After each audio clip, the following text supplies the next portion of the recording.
नमस्कार, आर्य न्यूज देख रहे हैं आप। मैं हूं आपके साथ पल्लवी सिंह। मध्य प्रदेश और छत्तीसगढ़ बुलेटिन की शुरुआत करते हैं छत्तीसगढ़ से, जहां राजधानी रायपुर में रविवार को इंटरनेशनल स्विमिंग पूल में जमकर हंगामा हुआ। इस हंगामे की सूचना मिलते ही सरस्वती नगर पुलिस और नगर निगम जोन कमिश्नर मौके पर पहुंचे। साथ ही स्विमिंग पूल में अव्यवस्था को देखकर निगम ने स्विमिंग पूल को 6 से 8 जून तक के लिए सील कर दिया है। साथ ही स्विमिंग पूल संचालक को जल्द ही व्यवस्था ठीक करने के लिए कहा गया। दरअसल रायपुर में जीई रोड में इंटरनेशनल स्विमिंग पूल स्थित है, जहां पर रविवार की दोपहर प्रशिक्षण लेने वाली किशोरी ने नहीं आने पर पुरुष ट्रेनर ने किशोरी के भाई से गलत ढंग से पूछा। इसके बाद किशोरी ने अपने भाई और अपने घर फोन कर पुरुष ट्रेनरों की गलत आचरण की शिकायत की। इसके बाद किशोरी के परिजन स्विमिंग पूल पहुंचकर हंगामा करने लगे और इसके कुछ ही देर बाद पुलिस और जोन कमिश्नर मौके पर पहुंच गए। पुरुष ट्रेनर द्वारा किशोरी को लेकर अभद्र टिप्पणी पर माहौल गर्म हो गया था, जिसके बाद पुलिस ने पूल से सभी को बाहर निकाला और पूल सील कर दिया गया।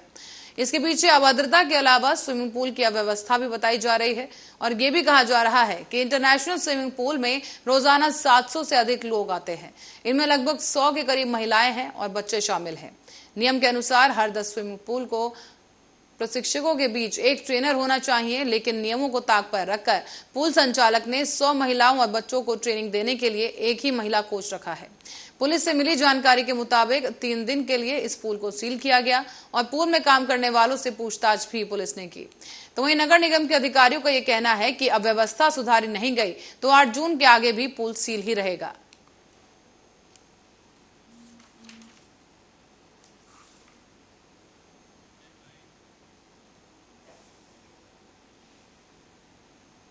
और छत्तीसगढ़ की राजधानी रायपुर से एक वीडियो वायरल हुआ है, जहां कुछ लड़के और लड़कियां देर रात को जमकर मारपीट करते नजर आ रहे हैं।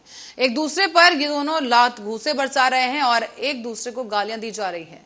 वीडियो वायरल होने के बाद ही रायपुर पुलिस ने इस मामले को संज्ञान में लिया और तेलीबांधा थाना पुलिस वायरल वीडियो में दिख रहे युवक और युवतियों की तलाश में जुट गई है। दरअसल रविवार से ही एक वीडियो सोशल मीडिया पर वायरल हो गया है, जिसमें वीआईपी रोड के पास ग्रैंड एम्पोरियो होटल के सामने देर रात को कुछ लड़के और लड़कियों के बीच मारपीट हो गई। इसमें कुछ लड़के कार की तरफ भागते नजर आए, जबकि कुछ लड़कियां जोरदार लात घूंसे बरसा रहे हैं। इस 6 सेकंड के वीडियो की चर्चा भी अब शुरू हो गई है। सवाल उठाए जा रहे हैं कि पुलिस के नाक के नीचे से देर रात तक बिना रोक टोक के शहर में पार्टी चल रही थी, मारपीट का एक वीडियो वायरल हो गया और इसके बावजूद कार्रवाई नहीं देखने को मिली। आपको बता दें कि तेलीबांधा थाने में स्वतः इस मामले को संज्ञान में लिया गया और अज्ञात युवक और युवतियों के खिलाफ आईपीसी की धारा 160 के तहत अपराध दर्ज कर लिया गया है। इस वीडियो में दिख रहे युवक और युवतियों की तलाश में अब तेलीबांधा पुलिस जुट गई है। साथ ही थाना प्रभारी मावेश गौतम ने बताया कि वायरल वीडियो पर थाने में संज्ञान लिया गया है और अज्ञात युवक और युवतियों पर अपराध दर्ज कर कार्रवाई की जाएगी। साथ ही सीसीटीवी फुटेज से युवक और युवतियों की पहचान की जा रही है। तो वहीं उन्होंने ये भी बताया कि वायरल वीडियो कब का है, ये स्पष्ट जानकारी नहीं मिल सकी है।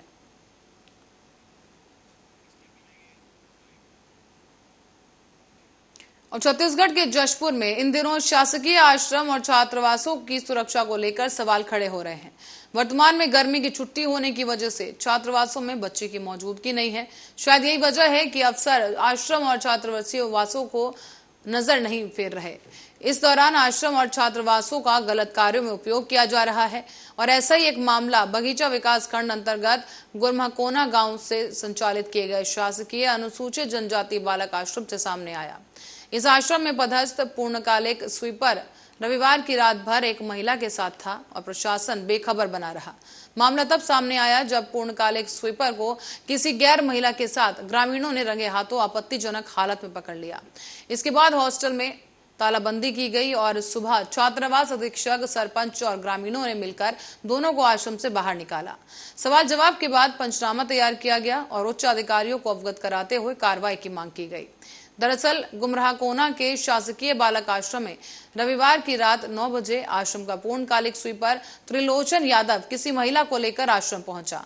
वहां पहले से ही नाइट ड्यूटी कर रहे दूसरे स्वीपर भृत्य बधुनाथ ने आश्रम की चाबी लेकर वो अंदर गया, जिसके बाद ग्रामीणों के मुताबिक दोनों रात भर आपत्तिजनक हालत में आश्रम के अंदर रहे। आश्रम समिति के अध्यक्ष को इसकी जानकारी लगी तो उन्होंने इसकी जानकारी आश्रम के अधीक्षक सुरेश राम को फोन पर दी है।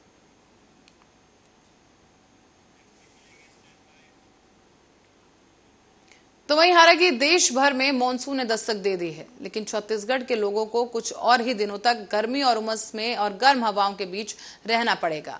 दरअसल मौसम विभाग के अनुसार 16 जून को राज्य में मानसून दस्तक देगा, लेकिन इससे पहले छत्तीसगढ़ में कुछ इलाकों पर तेज हवा और बारिश होने की संभावना है। हालांकि पिछले 24 घंटे में छत्तीसगढ़ के न्यूनतम तापमान में बस्तर संभाग में गिरावट देखने को मिली और बाकी संभागों में कोई विशेष परिवर्तन नहीं आया है। सरगुजा और दुर्ग संभाग, रायपुर संभाग में सामान्य से तापमान अधिक रहा और बाकी संभागों में तापमान सामान्य रहा है। सबसे न्यूनतम तापमान डूमरबहार में दर्ज किया गया, जहां पर न्यूनतम तापमान 25.0 डिग्री सेल्सियस दर्ज किया गया। तो वहीं छत्तीसगढ़ का सबसे गर्म इलाका अर्जुनी बलौदाबाजार में दर्ज किया गया, जहां अधिकतम तापमान 46.8 डिग्री सेल्सियस दर्ज किया गया है।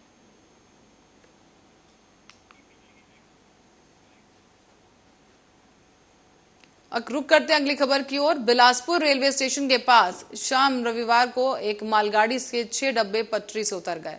इस घटना में कोई जान माल का नुकसान नहीं हुआ है, लेकिन रूट बाधित होने के चलते मुंबई हावड़ा लाइन की कई गाड़ियां प्रभावित रहीं। इस घटना के बाद कई यात्री गाड़ियों को आउटर में खड़ा कर दिया गया और रेल प्रशासन द्वारा लाइन क्लियर करने के बाद फिर से एक बार ट्रेनों का संचालन सामान्य हो सका है।